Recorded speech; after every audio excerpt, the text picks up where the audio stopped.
ಚಿಕ್ಕಬಳ್ಳಾಪುರ ಜಿಲ್ಲೆ ಶ್ರೀ ಕ್ಷೇತ್ರ ಕೈವಾರದ ಸದ್ಗುರು ಶ್ರೀ ಯೋಗಿ ನಾರಾಯಣ ಮಠದಲ್ಲಿ ಶ್ರಾವಣ ಮಾಸದ ಮೊದಲನೇ ಶುಕ್ರವಾರದಂದು ಸಾವಿರಾರು ಮುತ್ತೈದೆಯರಿಂದ ವರಮಹಾಲಕ್ಷ್ಮಿ ಪೂಜೆಯನ್ನು ಸಾಮೂಹಿಕವಾಗಿ ನಡೆಸಲಾಯಿತು. ಈ ನಿಮಿತ್ತ ವಿಶೇಷ ವೇದಿಕೆಯಲ್ಲಿ ಲಕ್ಷ್ಮೀ ಅಮ್ಮನವರ ವಿಗ್ರಹವನ್ನು ಪ್ರತಿಷ್ಠಾಪಿಸಿ ಪೂಜೆಯನ್ನು ನೆರವೇರಿಸಲಾಯಿತು.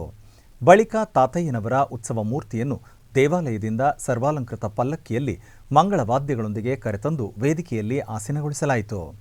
ಈ ವೇಳೆ ಆಗಮಿಸಿದ್ದ ಪ್ರತಿಯೊಬ್ಬ ಮುತ್ತೈದೆಯರಿಗೂ ಪೂಜಾ ಸಾಮಗ್ರಿಗಳನ್ನು ಮಠದ ವತಿಯಿಂದ ನೀಡಲಾಗಿತ್ತು. ಅರ್ಚಕ ವೃಂದದವರು ಲಕ್ಷ್ಮೀ ಅಷ್ಟೋತ್ತರ ಪಠಣದೊಂದಿಗೆ ಭಕ್ತಾದಿಗಳು ಸಾಮೂಹಿಕ ಕುಂಕುಮಾರ್ಚನೆಯನ್ನು ನೆರವೇರಿಸಿದರು. ನಂತರ ಅಷ್ಟಾವಧಾನ ಸೇವೆ ಸಲ್ಲಿಸಿ ಮಹಾಮಂಗಳಾರತಿ ಬೆಳಗಲಾಯಿತು. ಈ ವೇಳೆ ಕ್ಷೇತ್ರದ ಧರ್ಮಾಧಿಕಾರಿಗಳಾದ ಡಾಕ್ಟರ್ ಎಂಆರ್ ಜಯರಾಮ್ ದಂಪತಿಗಳು ಪೂಜೆಯಲ್ಲಿ ಭಾಗವಹಿಸಿದ್ದರು.